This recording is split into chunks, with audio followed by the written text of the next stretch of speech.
Good morning, everyone. Morning. Good morning, 老师。 Morning, 老师。 Good morning, 老师。大家上午好。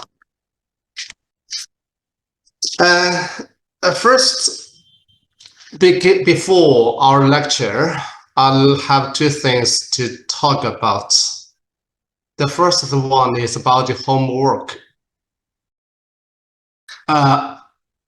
So far, until now, there are only 12 of you have handed in your homework. Please hand your homework today. Okay. And the second thing about your homework is some of you didn't follow my instructions about the homework, especially the second one. Last time, I sent the videos and asked you to watch and choose 3 of the videos to introduce at least 3 solo terms and introduce in Chinese.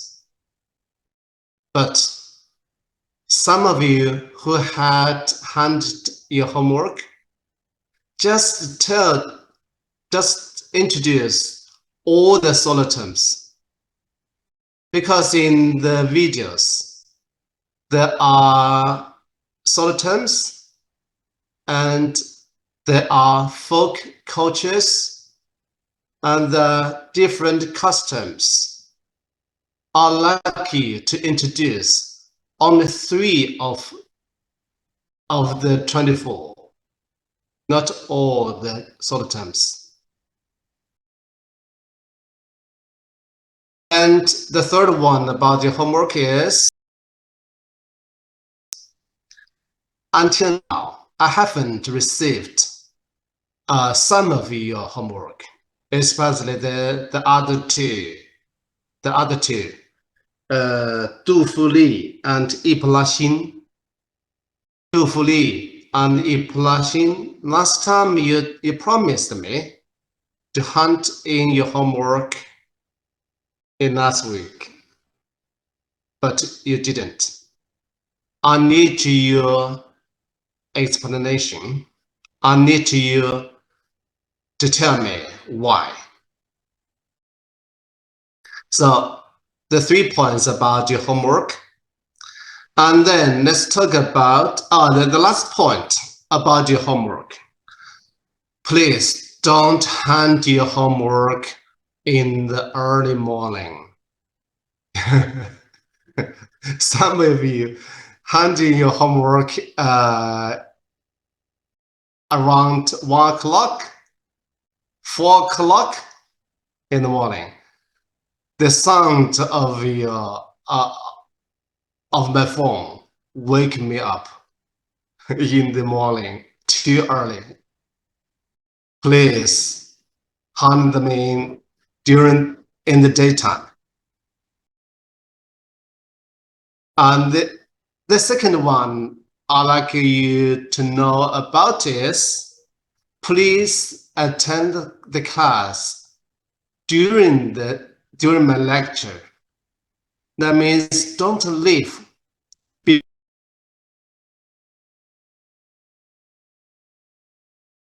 and listen and learn something about Chinese culture. Don't leave early. Are you clear? Yes, 老师。 老师。 Okay, thank you. Yes, 老师。 Now, I'd like to see if everybody here, I call the roll, please say yes.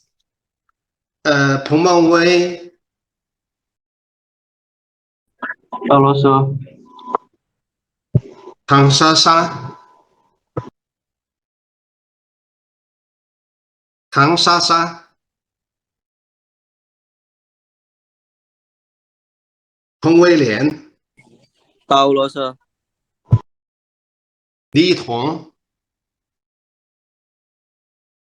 李一桐，黄小恩到老师， ，OK， 杜亚薇，到老师，欧阳娜娜到老师， ，Good， 王秀美，到老师，花明梅到老师， ，OK， 花春飞，到老师，新美，新美，赵颖爱，到老师，王美花，王美花，玲玲，到老师，玲玲到，OK， 老师，倪霞，倪霞，到老师，小七，小七，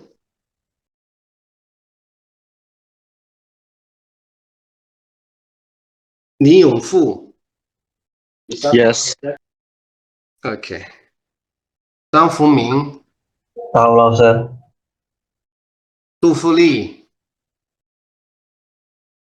杜富丽，易普拉欣，易普拉欣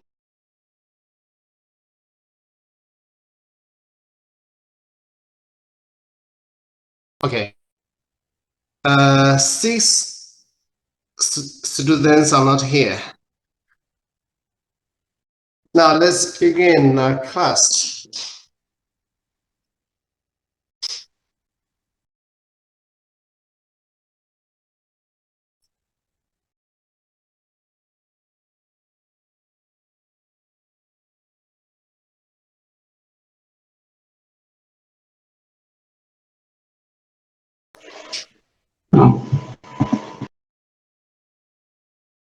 Today, let's learn Chinese culture, the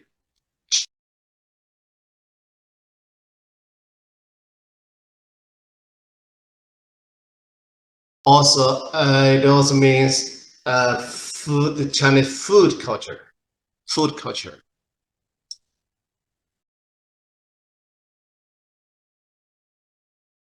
That's quite beautiful pictures. And study aims.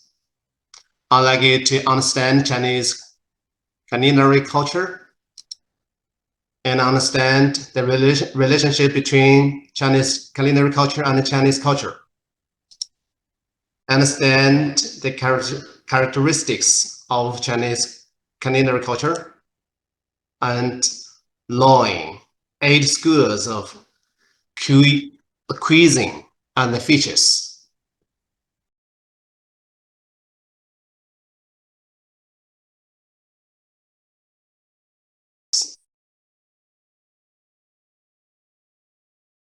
We'll focus on the first five, especially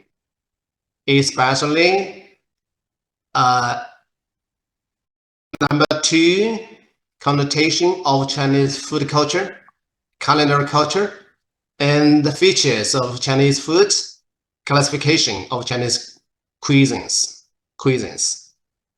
And also, you'd better know something about eating customs in China.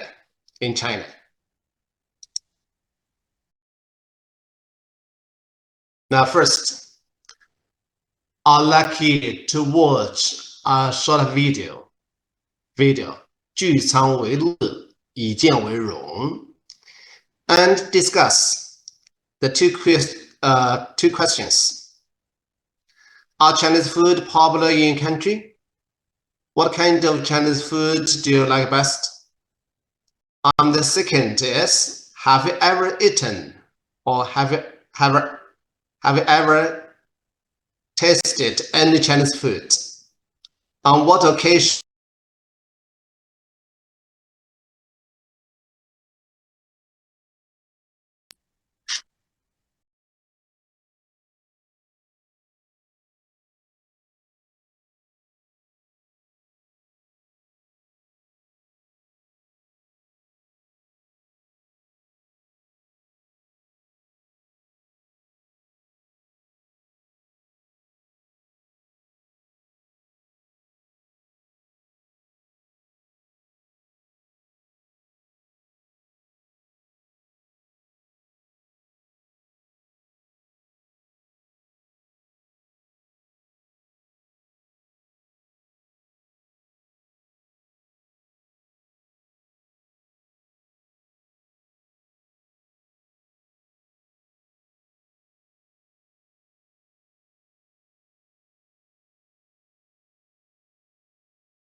It is an ancient Chinese tradition to cherish grain. In ancient China, farming spurred the development of civilization, so people regarded grain as a god. The ancient people firmly believed that food is the most important thing for the people. The earth god, Shi, and the grain god, Ji, were the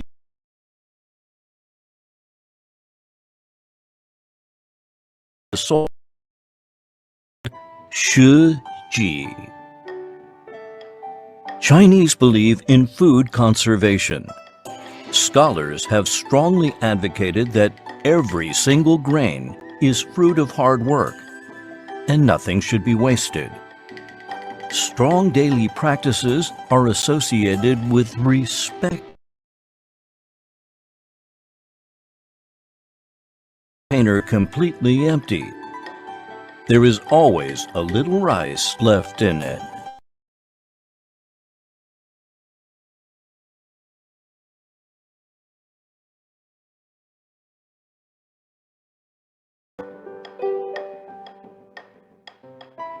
Food is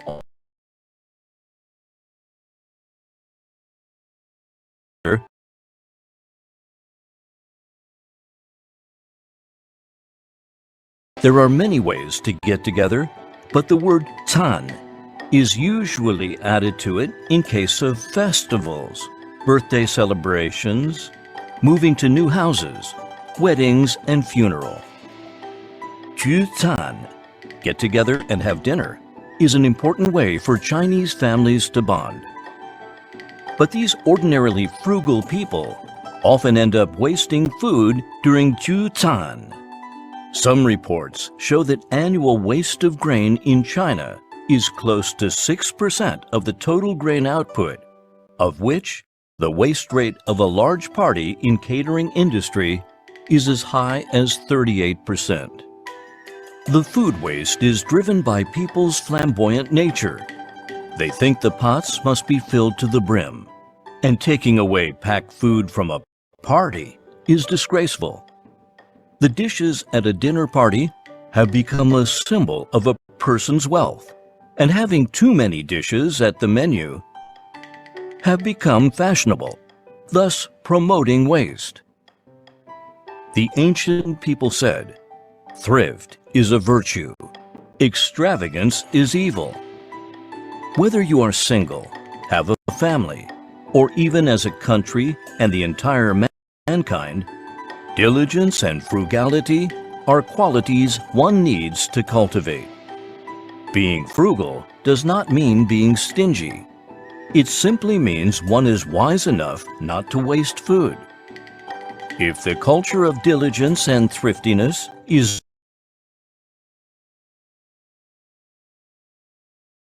stronger foundation for national security and family happiness.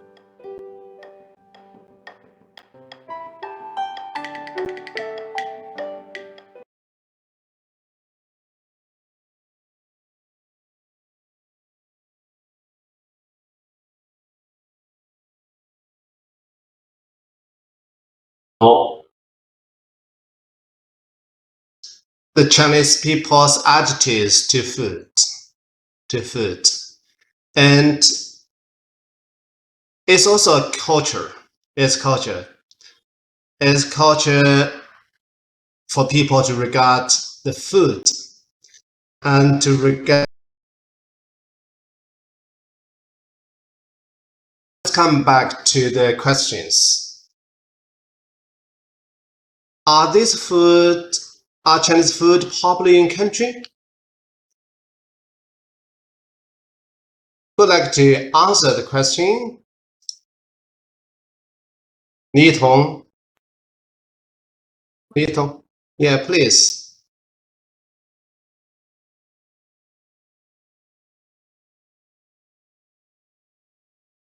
Yes or no? Yes. And have you ever eaten any Chinese food?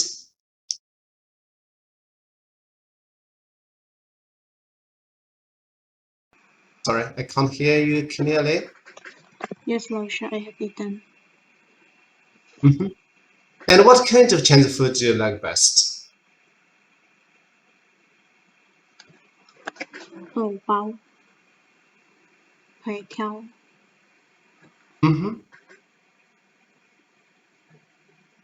Another? Yes, 老师. Any other food you like best?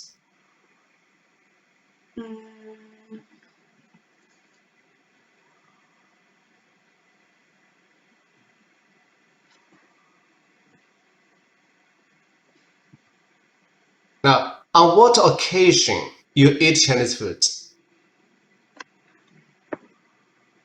When and why you eat Chinese food? Because 很好吃. Because what? 它好吃. 很好吃. Oh, okay. Because Chinese food is delicious. Yes. Yes. Okay, thank you. Yes. 那张福明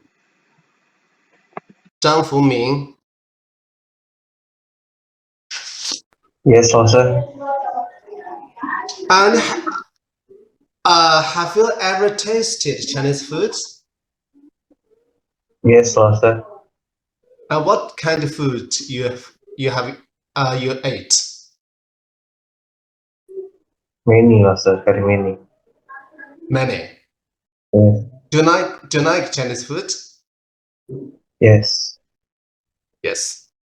And when and where you eat Chinese food? Sometimes almost every day, 老师. Sorry? Almost every day. On PT? Almost every day, 老师 I eat Chinese food. Okay. Okay. Okay, thank you.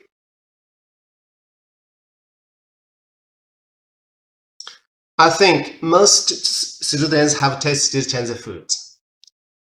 And Chinese food is popular all over the world. Now let's see what our ancestors say about food. They're saying 食色性也. Yeah, food and sex are nothing more than human nature. The food is very important. Oh, sorry. My screen.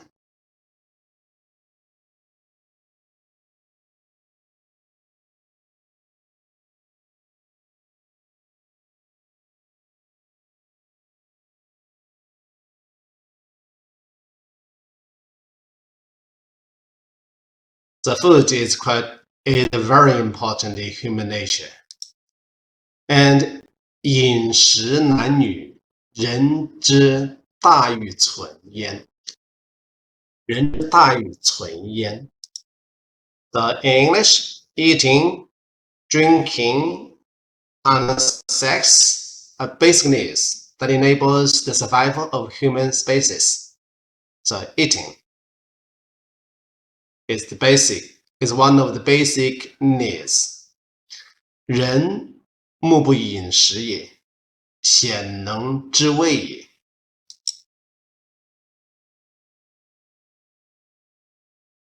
But most fail to appreciate the real taste. So, our ancestors think eating food or food is. Now let's see the historical elements influencing Chinese food culture.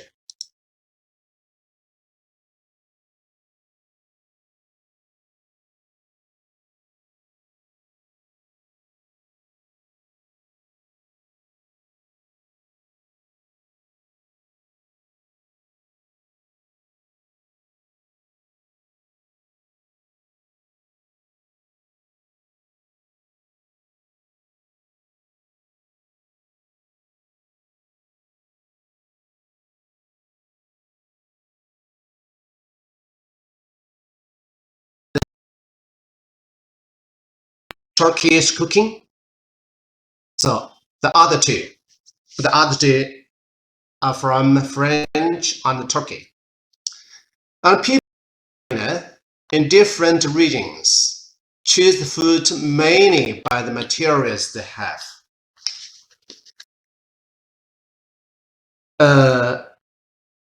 As a Chinese old saying goes, there's an old saying, mountaineers rely on mountains, just like those by the waterside profit from water. So people in different regions choose food mainly by the materials they have. For instance, in southern coastal areas, people are fond of fish and shrimp, which are not accepted by the local people in the northwest area.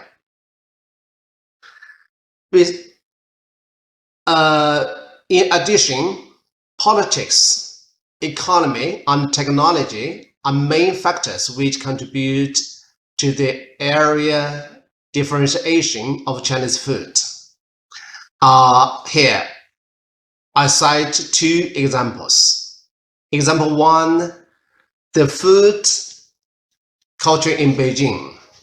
You know, Beijing has been an important city from a very early time in Chinese history. So Beijing attracts a lot of famous cooks, which makes different food habits from the whole country affect each other and mingle. The development of economy also performs a very important role in Beijing food culture. From the picture here, this Beijing roasted duck. Another example is the food culture in the northeast China.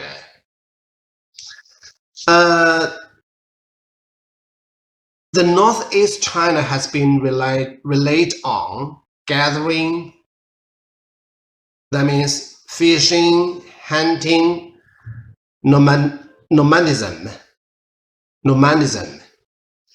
However, as more and more Han Chinese people moved in and reclaimed, the agriculture in central China has already taken root there.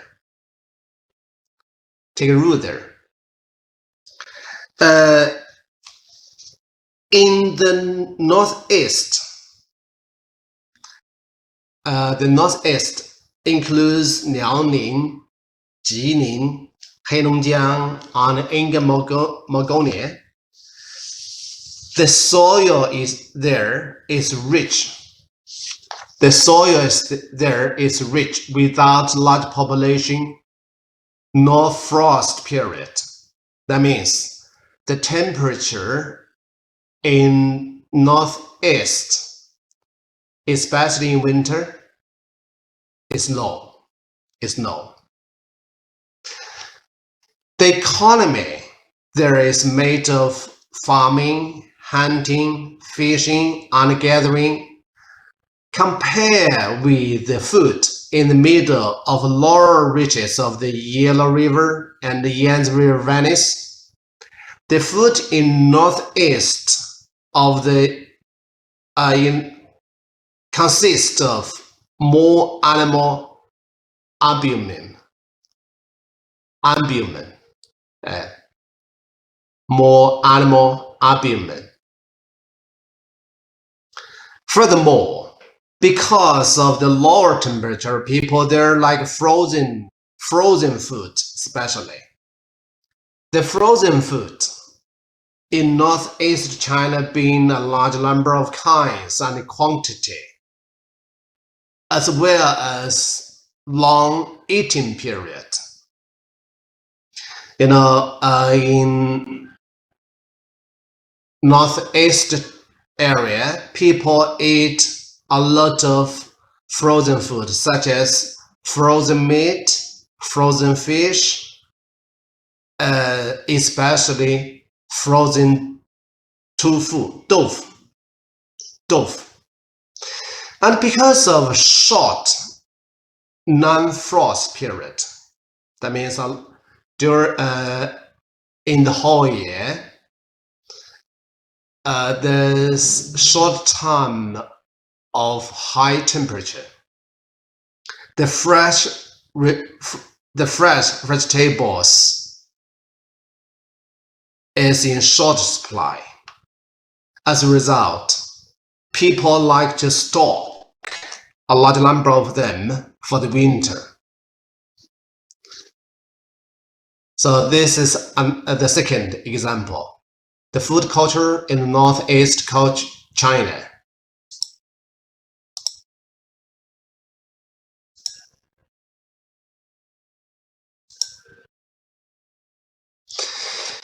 Now, connotation of food can be categorized into four words. Delicacy, refinement, affection, and ceremony. These four words reflected the four characteristics of Chinese food. The four characteristics. The first one, strict procedures to ensure the quality of food. The second is special aesthetic appeal and deep affection involved and great social functions. Now let's talk them one by one. So what's wrong with 50?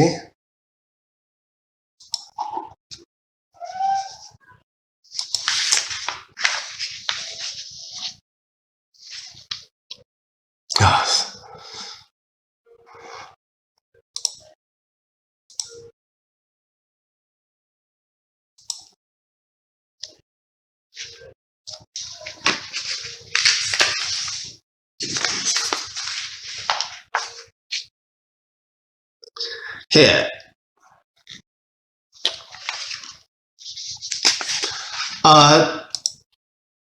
the first one, strict procedures in food making to guarantee the quantity or quality of Chinese food. There are two steps in preparing food. The first one, step one, carefully selecting raw materials for cooking. Freshness, complementarities, or opposition of taste, contrast of textures, and overall appearance, including color, harmony, and accent. So when we select raw materials, all these factors, all these things we should take into account. And step 2, promoting the awareness of creating excellent cuisines.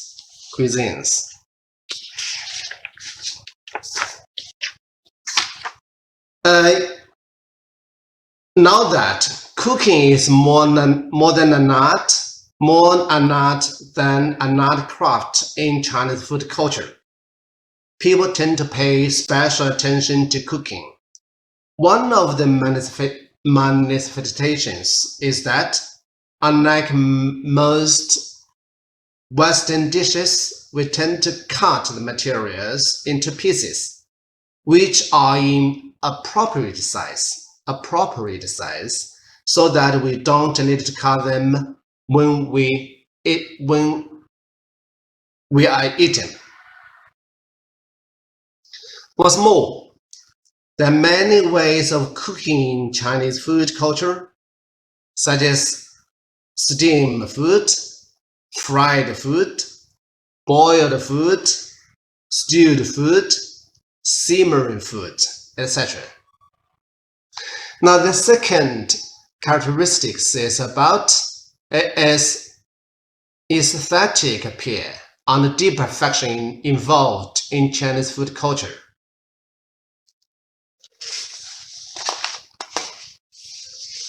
Chinese cooking has traditionally placed a great deal of emphasis on the aesthetic appeal of the individual dish, as well as the role the individual dish plays in the totality of the dining experience.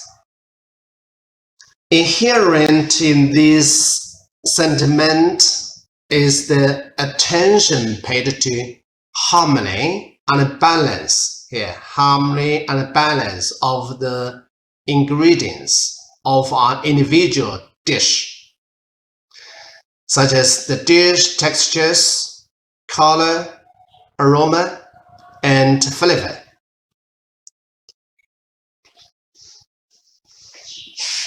And the part played by the taste, appearance, etc. And the particulars of the tableware, the aim being to create a harmonious balance, the sequence and rhythm in which dishes are served, and even concerns the naming of the individual dishes. All of this tells us Chinese food culture has deep affection.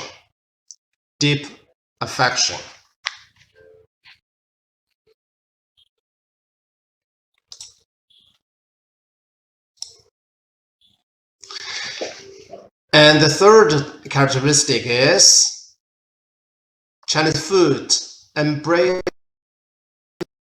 social functions. Chinese people pay much attention to eating, not just to fulfill our basic needs, not just because of our needs of food, but it contains the measures Chinese people take to understand things. For example, when a child was born, relatives and friends would eat eggs painted in red color to celebrate. In Chinese culture, eggs symbolize new lives. Eating red eggs embodies the high expectations of the Chinese to carry on the family line.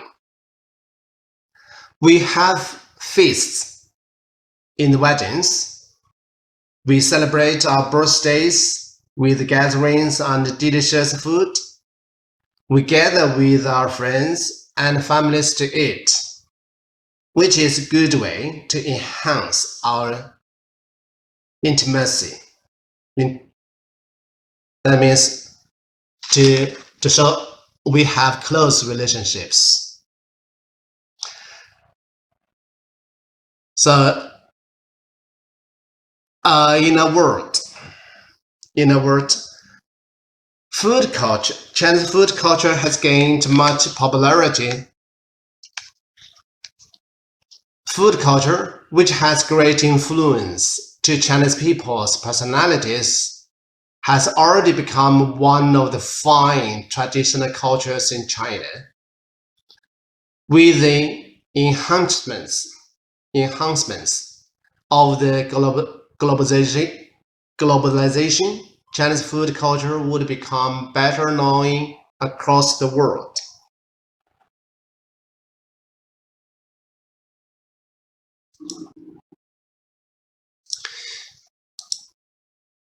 And Chinese people have two concepts about the food. The first, Chinese people think food has yin and yang. In the previous lectures, we talked about yin and yang. The concept yin and yang exists in all Chinese culture. In the traditional Chinese medicine, and the relationship between our body, the nature, but here in the food, Chinese people think food has its own characteristics of yin or yang. We think the yin foods, if the food is thin, cooling, and lower in calories, the yin foods. If a boiling food is yin food. Boiling food is yin food. And what are yang food? Rich, spicy, warming, and high in calories. This kind of foods are yang food. And if food fried, then the food is yang food. So according to this principle, almost vegetables are yin food, and almost meat food are yang food. Yeah. But in different ways, we regard the food in yang and yin according to the ways of cooking. For example, boiling, frying. If the food is cool, this is yin. If the food is warm, it is yang. So this is a yin-yang principle. Another concept of Chinese food is people contend that a food tonic is much better than a medicine in fortifying one's health. Last time, when we talk about the traditional Chinese medicine, there's one therapy, the food therapy. Chinese people think food can cure. A food is good to one's health. So people think this concept is based on traditional Chinese herbal medicine practice, and it combines strictly processed traditional Chinese medicine with traditional culinary materials. And we produce delicious food with health restoring functions. We learned food therapy, so we can look back what kind of food have medicinal function.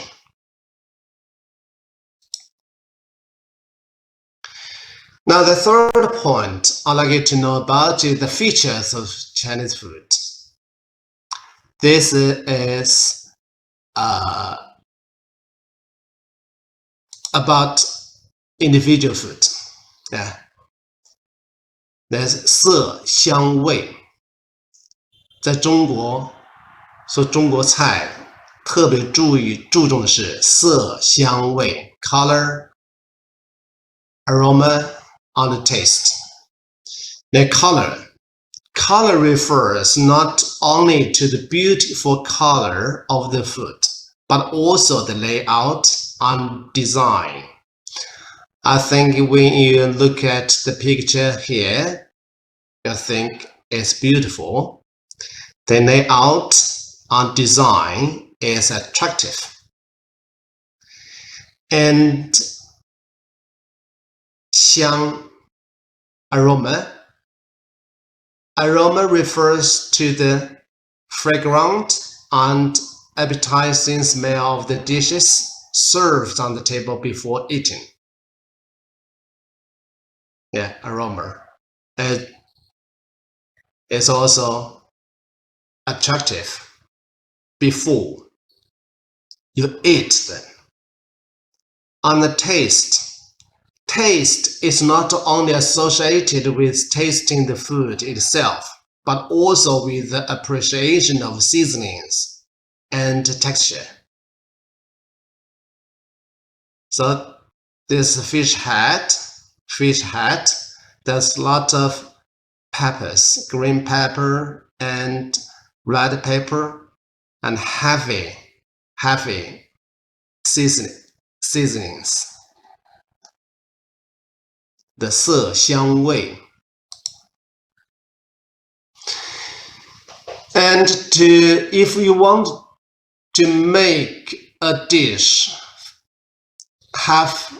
having the features of 色香味, we have to pay attention to cooking methods. There are at least 14 methods of cooking in China. In China, cooking takes time and temperature. So time and temperature play an important role in cooking. There are 14 methods, such as boiling, stewing, braising, frying, stir frying, quick frying, deep frying. I'd like you to know something about the methods. Especially, I'd like you to learn how to say in Chinese. For example, boiling in Chinese, 煮. Stewing, 煲, 炖 or 炖. And braising, 烧, 焖, 烩. And frying, 煎. I'd like you to learn how to say in Chinese.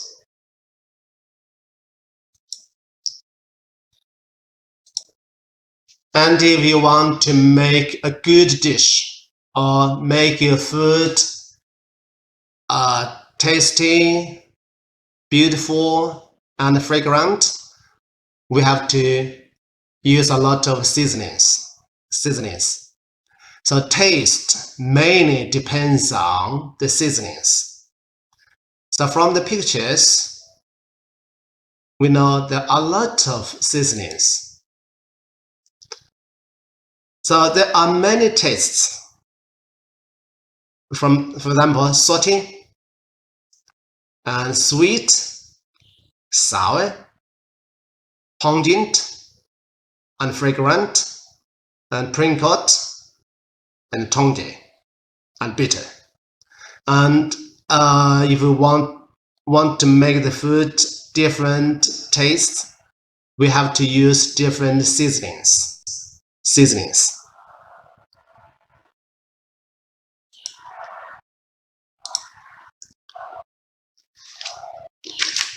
Next, let's come to the classification of Chinese cuisines.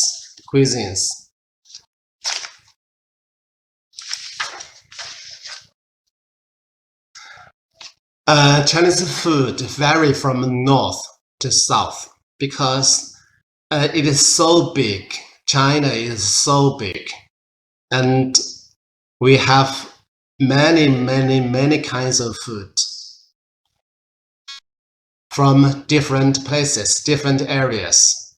So tastes also differ regionally because of the climate differences.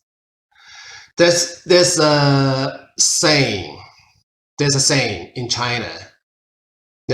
Sweet in the south, salty in the north, sour in the west, and spicy in the east. That means sweet 甜食 in the south. 在中国的南部地区，包括江浙江、江苏的吃甜食多一些。Salty 北方 in the north， 北方的菜通常要咸一些。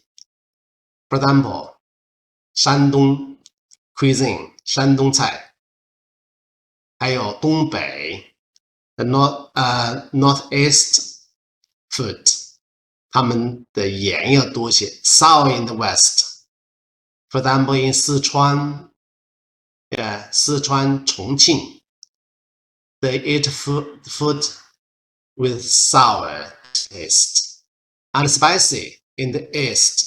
Spicy 在这湖南菜辣辣。湖北，咱们湖北吃菜多数也是喜欢吃辣的。People in Hubei province like spicy food most. It is widely acknowledged that from the Ming and Qing dynasties onwards, there rose 8 schools of cuisine. 8 schools of cuisine, 八大菜系 respectively from 山东、四川、广东、福建、江苏、浙江、湖南 and Anhui provinces. Now let's look at the 8 schools of cuisine quickly. To learn this part, I'd like you to know what are the 8 schools of cuisine and their main characteristics of their food, and the typical food of in the different cuisine, different schools. First, let's see 山东 cuisine. 山东鲁菜，山东 ，you know 山东 province is in the east of China. Shandong cuisine, also known as 鲁菜, is famous for its qualities of freshness, clear colors, and dedication to fragrance and pure tastes. So this is features of Shandong cuisine. I'd like you to know. And famous dishes. The famous dishes here. This fish is sweet and sour common carp from the Yellow River. And this is chicken, braised chicken in Dezhou style, Dezhou paji. And this is braised pig intestines in brown sauce. Next is Chuan Cai, Sichuan cuisine, Chuan Cai. Chuan Cai is famous for its many flavors, especially for its hot and pungent flavoring. Hot and pungent. And best known double cooked pork slices. Still think, yeah, this kind of. And this 火锅, a hot pot. 火锅 is also very famous in Chuan Cai. And Guangdong cuisine, 粤菜. And the features of 粤菜, clean, light, crisp, and fresh. It usually has flour and other meats to produce its unique dishes. And famous dishes. Famous dishes. And 名菜, Fujian cuisine. 福建 简称闽 so 福建 cuisine 闽菜 the features is light taste, sweet and sour flavor. And the cooking puts great emphasis on choosing the choicest ingredients, and is thus particularly apt in preparing seafood dishes. So the well-known dishes.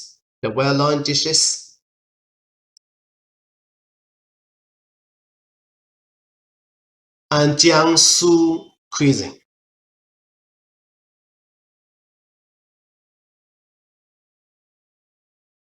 Jiangsu cuisine is sweet taste, has sweet taste.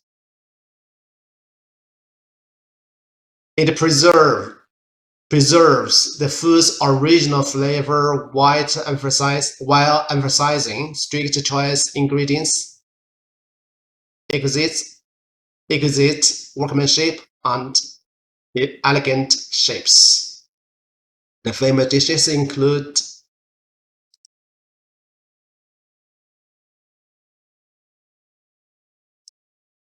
next is 浙菜 Zhejiang cuisine. 浙菜 the characteristics of 浙菜 freshness, tenderness, softness, and smoothness, with mellow fragrance.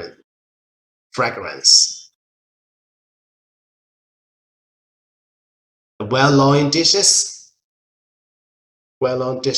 东坡肉 Dongpo meat. Here, this is Dongpo meat. And shrimp seasoned in the Longjiang tea. Yeah, shrimp seasoned in the Longjiang tea. This picture.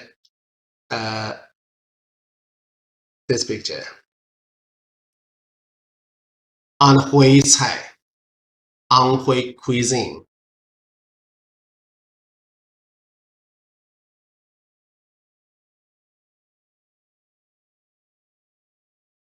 And this is the famous dishes.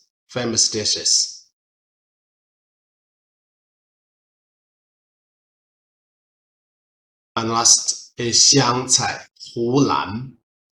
Hunan province is also named Xiang, so Xiang cuisine is akin to that of the chili-rich Sichuan dishes. Yeah, it's quite familiar to Tuan Cai. It is also characterized by a dense, pungent flavor. Chili, pepper, and shallot are necessities in this cuisine. So a lot of red pepper, yellow pepper, a thin.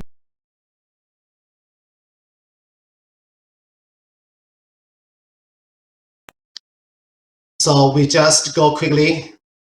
The 8 schools of Chinese cuisine. We'd better know what are the 8 schools and the features of the schools, the famous dishes of each school. Now, another way of classification, we have roughly separated Chinese cuisine into two genres. There are cuisines of the north part and the south part. The essential factors that establish the form of a genre include history, cooking features, geography, climate, resources, and lifestyles.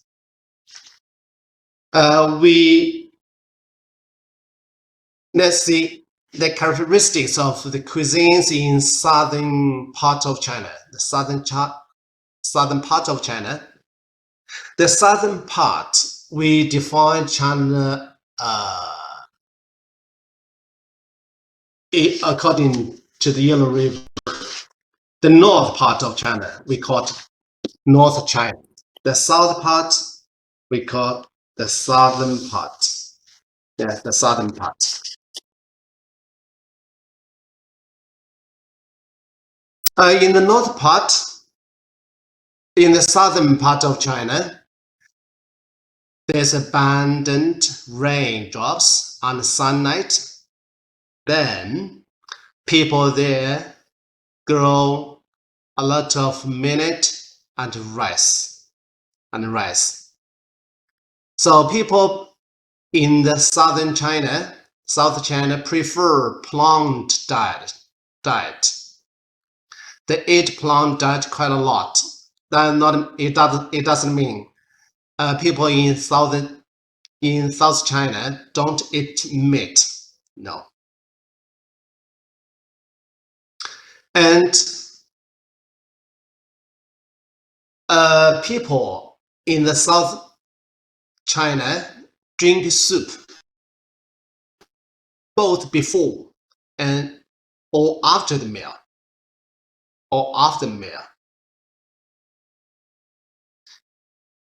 So this is because the climate. Then people in the southern China have different eating habits, and then the cuisines have different features. Now next, the southern China is one of the most developed areas.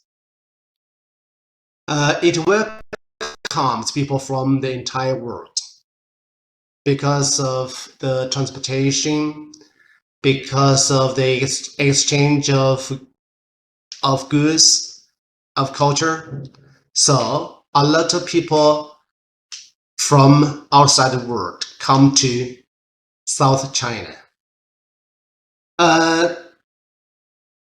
The cuisine emphasizes a flavor which is clear but not light, refreshing but not common, tender but not crude. People there in summer and autumn, the cuisine pursues clarity. And in winter and spring, people eat food with a little more substance. And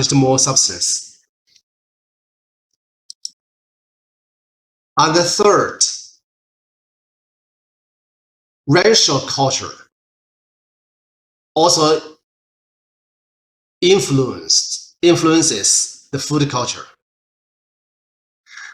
People in South China tend to be more careful and sensitive, than people in the North China. So the dishes, as well as appearance, are really cute and attractive. In South China, people eat food with smaller bowls, smaller dishes, plates. But in the north of China, normally they use big bowls, big dishes, big plates. Everything is bigger than that in South China. If you eat in Zhejiang or Jiangsu, in a meal, we will, at last, we can collect a lot of small plates, small trays, smaller things.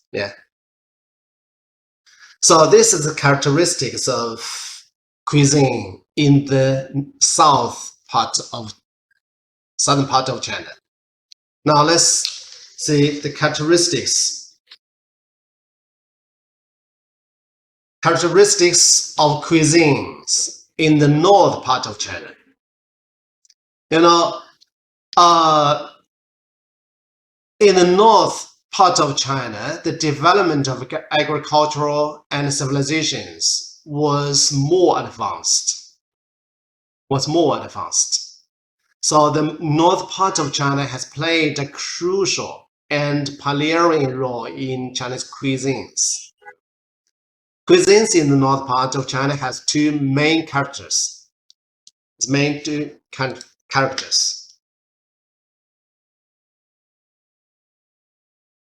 The first characteristic is the climate here is temperate continental climate. Then this climate provides favorable conditions for the growth of wheat.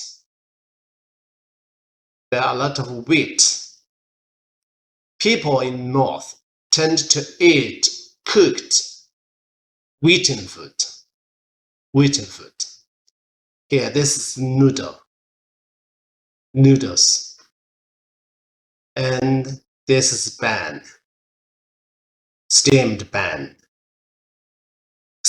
bread. Now let's watch a short video, 花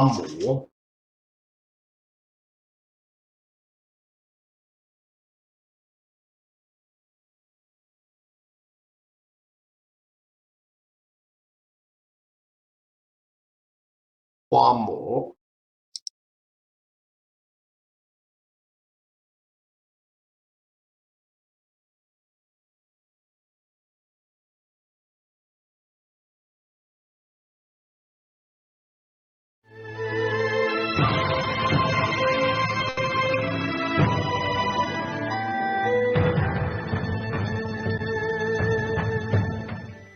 North China has been wheat production area since the ancient era. People there have long been experts in transforming the wheat flour into all kinds of wheaten foods, the most typical of which is the bun. Bun, also called steamed bun, is a traditional staple food in North China. Chinese people have long been making buns of various shapes and colors, to express their aspirations and best wishes. Those are called flower buns, called by the Chinese people. After being artistically decorated by people's hands, those buns are endowed with a sense of life.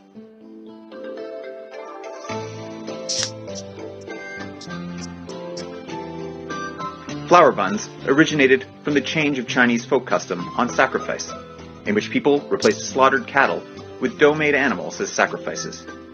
With their vivid and exaggerated appearance and elegance and delicacy, flower buns are especially popular in the Yellow River region in general, and provinces like Shanxi, Jiangxi, Shandong, and Henan in particular. Flower bun can fulfill food, visual, and etiquette functions, so it is cherished as an art, a delicacy, and a cultural mark simultaneously. For generations, people along both banks of the Yellow River have been subtly expressing their feelings and emotions through flower buns. Flower bun is an art by mothers indeed. In the past, women gathered to make flower buns together whenever there was a big day or event.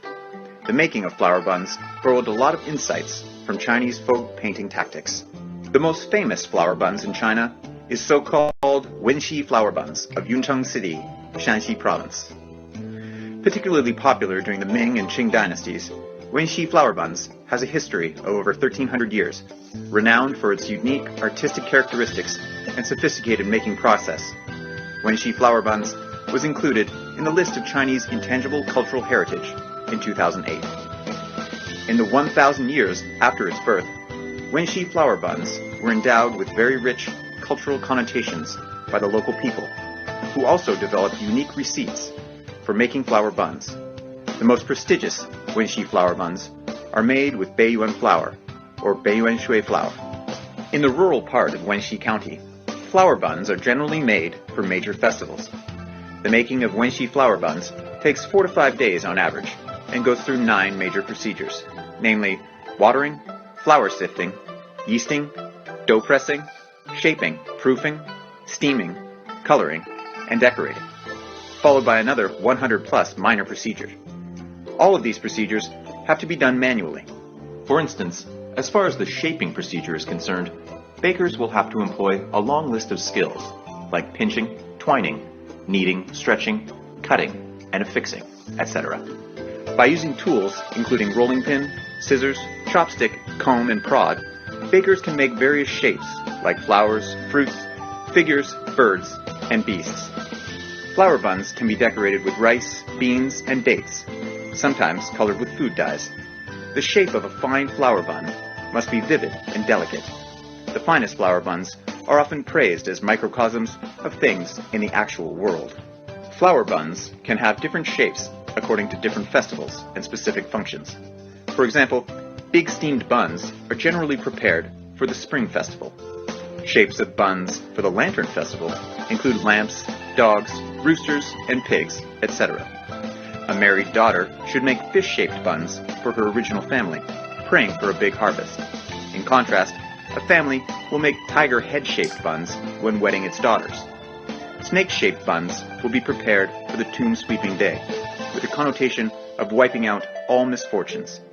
When the birthday of a senior family member is coming, people will make big peach-shaped buns as a celebration.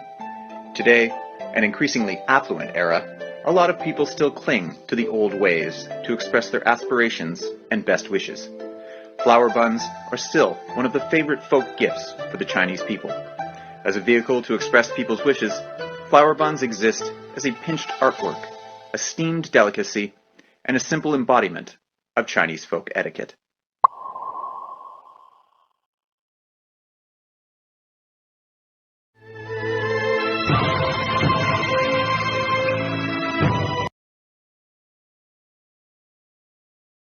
So this is the introduction of the food in the North China band. Weekend food.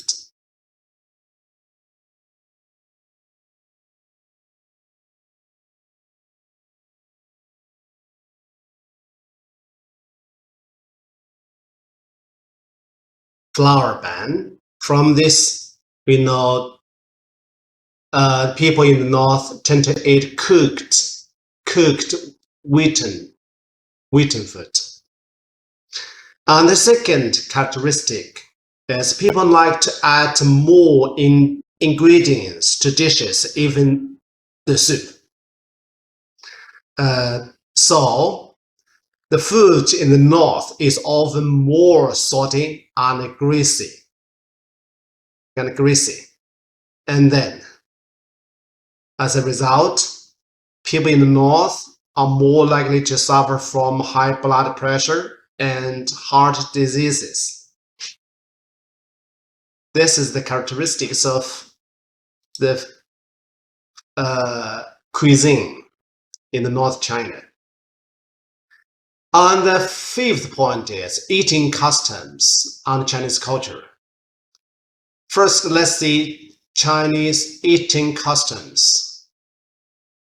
You know, in China, people use chopsticks to eat. So the tableware or eating utensils are mainly chopsticks.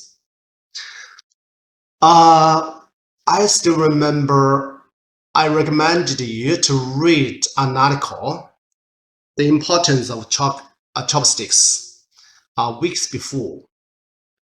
I'm not sure you still remember. How to use Chinese chopsticks. Now let's watch a short video. Quiet.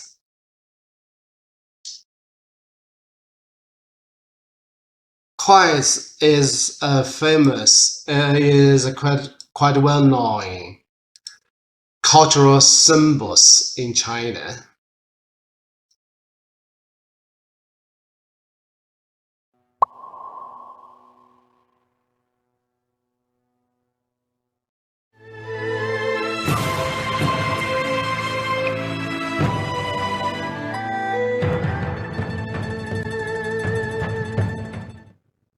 As a unique tableware item of the Chinese nation, chopsticks boast a history of more than 3,000 years. They are the crystallization of Chinese wisdom, as well as a symbol of the Oriental civilization.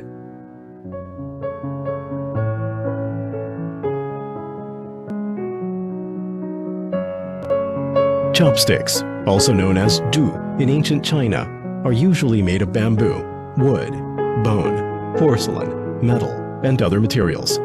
Why do Chinese people eat with chopsticks? First of all, it's because many Chinese food are served hot, making it necessary for the diner to use a tool to avoid direct contact with hot food. More importantly, it has a lot to do with cookery. Archaeological discoveries show that the spoon appeared in China about 7,000 years ago. Then came the bone forks over 4,000 years ago. The spoon of the Western Zhou period, circa 1046 to 771 BC, were capable of cutting and scooping. When these cooking utensils could no longer meet the requirements of the developing culinary culture, chopsticks emerged. Chinese food, which are usually served hot and in smaller pieces, such as stir-fry food, hot pots, and noodles, are more convenient to eat with chopsticks. Eating with chopsticks is a real trick for first-time learners. Holding 2 chopsticks with one hand, you have to pick up the food and send it into your mouth through flexible and coordinated movements of your fingers. The chopsticks, however, will become an extension of your fingers once you master the skill. They enable you to take almost all types of food. Though simple and ordinary, chopsticks bear the inheritance of the Chinese culture for the nation's people. The sound of a mother washing chopsticks under running water and the taste of familiar food from a chopstick eating end are all reminiscent of home for Chinese people. Some chopsticks are not only an eating tool, but also a kind of art. Chopsticks can take on themselves a variety of art forms such as inscriptions, paintings, pyrography, inlays, and carvings. Small as they are, chopsticks can pass on Chinese civilization, carrying forward different forms of unique Chinese culture. The world becomes colorful thanks to diversified civilizations, and the cultural tensions created by differences possess a unique form of charm. Chinese culture has always been there, showing its unique charm and openness. With 1.8 billion users, chopsticks are by no means just a kind of stick-shaped cutlery.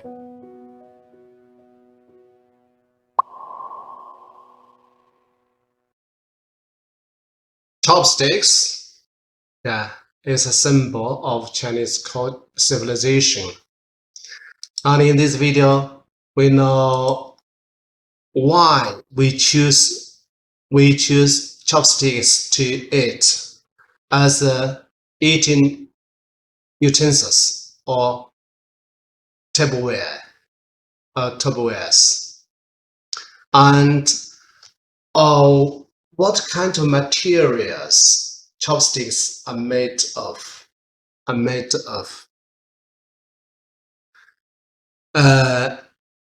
Later, I will talk about in details how to use chopsticks. Now let's see the second point. Chinese eating customs. The Chinese like to have communal meals where everybody eats out of the same bowl of food. Yeah, from the picture.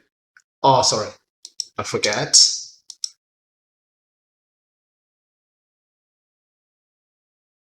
That's okay? Good, thank you.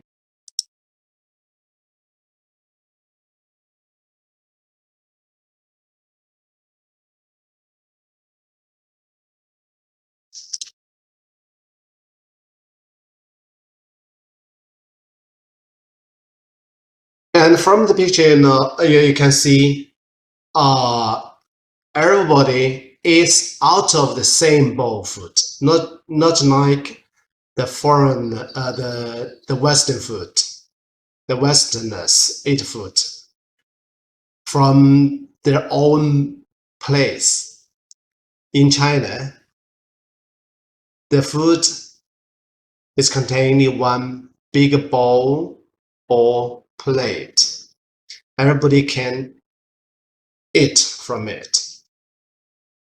And the third point is, table manners are very strict during Chinese meal. There are 2 points. The 2 points you better keep in your mind. The first one, respect has to be given to the elderly. And respect has to be given to the elderly. In the fourth point, when we can learn how to arrange the seats, especially when the elder people attend. We have to put them in the appropriate seat. And the second point, each time a dish is served, everyone has to wait until the elder people starts to eat. This is a eating custom in China. Before the elder one starts to eat, we don't touch the food.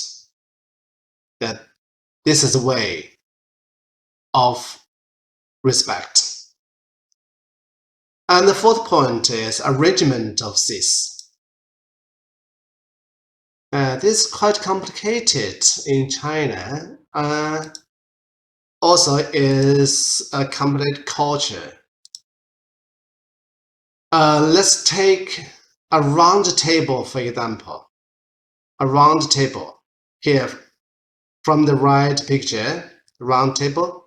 Altogether, the 12 people eating. 主 and host. 主 host first, the first host. And the second host is the opposite. Is opposite to the first opposite. And 客 first. 客 一 the most important guest. And the second important guest. And the 主三 the 主三 host, the third host, the fourth host, and 客.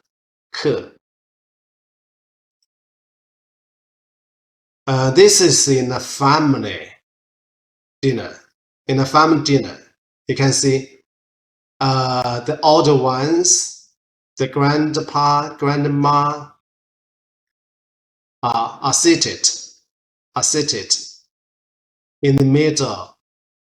The 主一在主一的位置上 and the second important one, the third important one. Yeah. Now, at a formal banquet, the host prepares an adequate seating for the guests. For large number of guests, the elderly or people of higher status are allocated specific seats. Special guests and the elderly sit on the north side of the table. Pay attention, the north side of the table, or directly facing the entrance to the room. Normally, we decide the special seat, the important seat, according to the entrance to the room, according to the one rule. So the concept, please remember the concept. Honored southward, humble northward. This is the most important concept of arranging seats in China. Yeah, that's quite complicated. Yeah. And then toast. After the meal starts, the host processes a toast, saying drinking first to show respect. 那个主人都要说先干为敬。The first toast is always toast for all, for everybody at the table. And drink first. And when you toast, we always say 干杯, that means buttons up. 干杯, in Chinese, 干杯, it doesn't always mean buttons up. Sometimes you just sip a little, especially when we drink alcohol, not beer, not wine, just alcohol. We just sip a little. If we drink beer, we say 干杯. It means buttons up. And the third, 3 toasts with the entire company, rather than one separate toast for every individual present. That means we always toast with the entire company, all the people at the table 3 times. Then after the 3rd time, we can toast for the individual guest. Here, from the picture, we know the term of toast. You can start from the important one, then in this term, clockwise turn, one by one. Some other toasts, we can say toast to your health, We can say toast to our friendship. Another point you'd better know, you'd better keep in mind is when somebody toast to you, you'd better stand up, not just sit. From the two pictures we can see, the man toast to this one. The others stand up. He stands up. The others also stand up. Sometimes if you toast, you stand up. The people you toast to stands up. The others remain sitting on the seats. And here from this picture, you can see the young people toast to the senior, the older one. So all the younger ones stand. The elder also stands. And then let's see serving courses. In China, serving order is from cold dishes to hot dishes. That means from cold to hot. Hot entries, 主菜 entries, hot entries, and the main dishes, not main food. Main dishes should be served starting on the left of the seat across from the main guest. So this is an important point. The meal then begins with a set of at least 4 cold dishes, followed by the main courses of hot meat and vegetable dishes. Yeah, we don't start our dinner with 1 or 2 dishes on the table. Yeah, only after a set of at least 4 cold dishes and some main courses are on the table, then we start. Now soup is served next. After the cold and hot courses are served, we have soup. There is one exceptional area. That is in Guangdong. In Guangdong, people take soup before the courses, before dinner. Yeah. Sorry, at the beginning of dinner. So that means people in Guangdong drink soup first, then they eat a cold and hot courses, dishes. And the last is the local stamped food, such as rice, noodles, and dumplings. They are served at the last. So this is the order of serving courses. Now let's see Chinese chopsticks. How to use chopsticks. First, you must hold the upper part and don't cross the chopsticks. Now you can see I show you how to hold chopsticks. Suppose the 2 pencils are chopsticks. Attach to my hand. Usually we use hold chopsticks with our right hand. Some people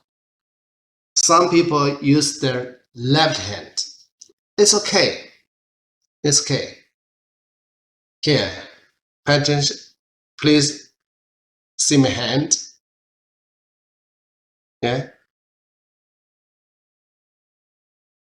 Can you see?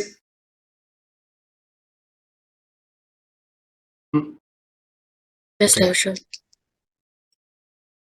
Now hold the chopstick with the thumb, index finger, middle finger, and third finger. And when you pick up the food, use your index finger and middle finger to control the chopsticks. And there are some taboos you'd better know. The first one, don't use chopsticks to hit the side of your bowl or plate. Don't. And the second, when you use chopsticks, don't stretch out your index finger. Don't stretch out your index finger. That means, yeah, don't stretch out. Yeah. On the third, don't suck. Don't suck the end of a stalk. Yeah. Don't suck or suck for a long time.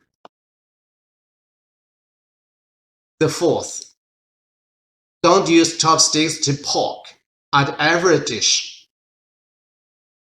without knowing what you want.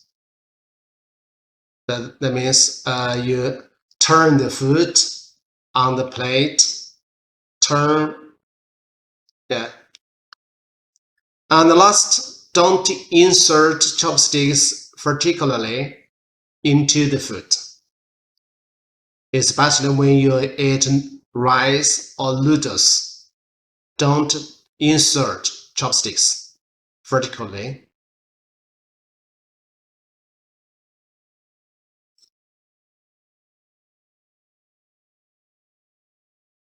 And here, Chinese culture is developed around collectivism,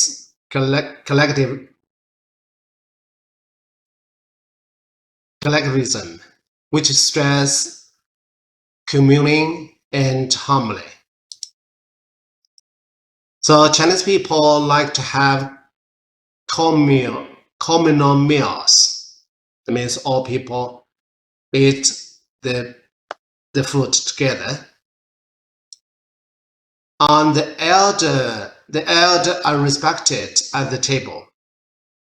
The elders select food for the young, and the young toast to the elders. And host or hostess apportion the dishes to treat guests as a way of expressing respect, concern, and hospitality. That means the host or hostess maybe choose some food instead of you to give the food to a bowl or to a plate. This is a way of expressing respect or concern and hospitality. It's always very noisy at Chinese dinner, especially there are a lot of more than one tables or more than 1, 2, or 3 people eating together. So a warm atmosphere prevails. The last point, famous Chinese snacks. A lot of famous Chinese snacks. Yeah, this is kinds. It's very big. Of different foods were named famous Chinese snacks, including 54 Muslim varieties.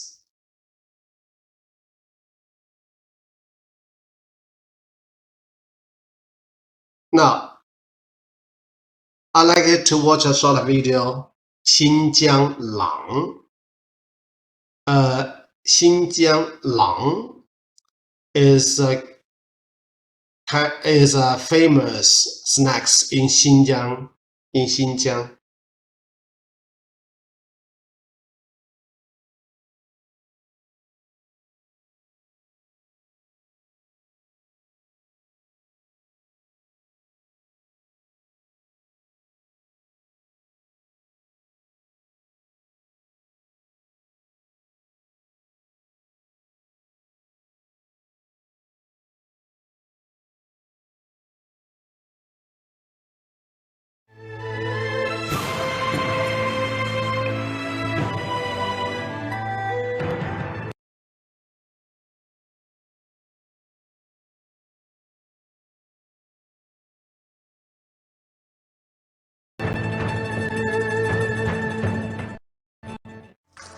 Naan is a delicious local food in northwest China's Xinjiang.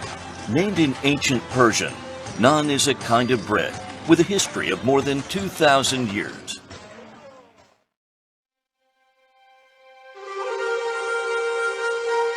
As early as the Han Dynasty, BC 202 to AD 8, when the Silk Road was chartered, the business travelers would carry naan bread as food, which would not go stale for months. Nowadays, a small piece of naan is not only the staple food to fill the stomach, but also the soul of Xinjiang's food culture. 在新疆可以一日无肉，不可一日无馕。那馕呢，在我们新疆呢，就是家喻户晓，有各民族各个派系。那比如说像它，这个叫玉米馕，一碗奶茶一个馕，非常的经典。馕便于保存，便于携带，也是新疆的待客的这个招牌里头的主食。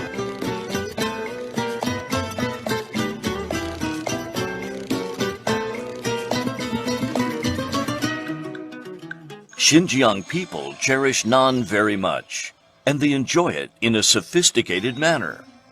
They usually break naan into several small pieces and soak them in broth and milk tea before eating. Breaking naan into pieces is an important part of naan culture in Xinjiang, as they believe naan should be shared with others, and its round shape stands for solidarity and goodwill. With a history of more than 2,000 years, naan has been inherited and innovated by Xinjiang people. A 7.1 meter diameter naan stands in the Naan Industrial Park in Urumqi, capital city of Xinjiang, becoming a new landmark of Xinjiang tourism. Official data show that Xinjiang is now home to over 300 varieties of naan. The making of naan has evolved from the traditional pit baking to modern machinery production. Its taste varies in line with personalized ingredients. For example, the naan tastes salty and spicy when added with pepper. Naan-making masters integrate modern elements with traditional naan making, such as writing and painting on the bread, to develop unique products. These innovative naan products are eye-catching in domestic and international major exhibitions, allowing Xinjiang naan to share its charm over the border. The time-honored naan, full of Xinjiang local culture, is rolling on the global stage, thanks to its unique ethnic features.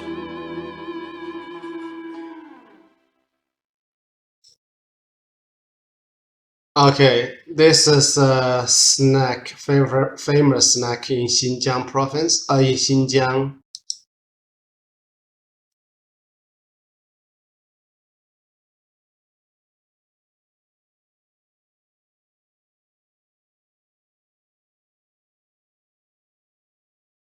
Just now I said, there's so many kinds of Chinese snacks. Now just show you.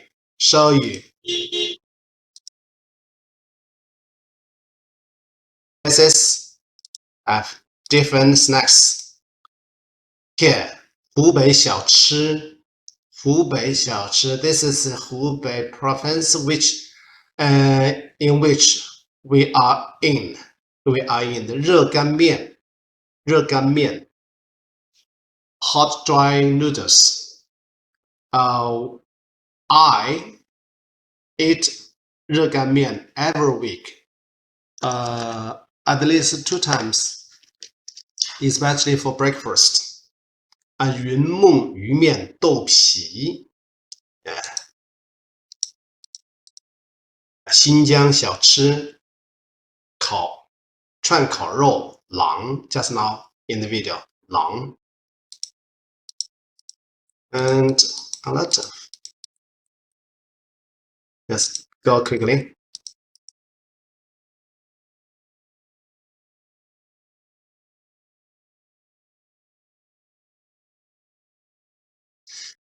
Okay, that's all for today's lecture. Now, your homework. 3-1. First, read the Chinese and record it. 民以食为天。世界上任何一个国家都有一个传统的饮食文明，与其他文明共同在历史中轮回。中国人的传统饮食习俗是以植物性食料为主，主食是五谷，辅食是蔬菜，外加少量肉食。形成这一习俗的主要原因是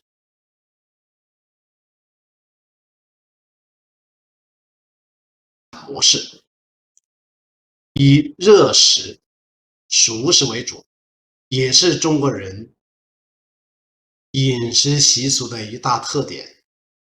这和中国文明开化较早和烹调技术的发达有关。So please read and record it. And the second one, watch the video. 发现中国美食 Finding Chinese food. I will send the video into our WeChat group. And introduce the Chinese foods in one of the areas. In the video, the foods in 5 areas are introduced. The 5 areas: 北京、成都、云南、广东和台湾。I like you. Choose one of the areas to introduce. Your introduction should include the following. Here, pay attention to introduce in Chinese. You write, or you type. That's okay. Writing or typing is okay. The 3 points should be included. What are the typical foods in this area?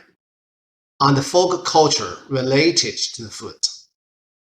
And your idea of the foods in this area. The last is read the PDF textbook.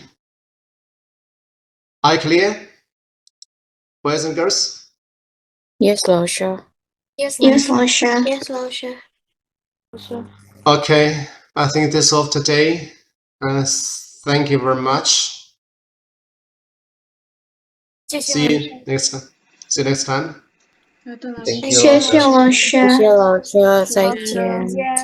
再见，再见。再见，老师。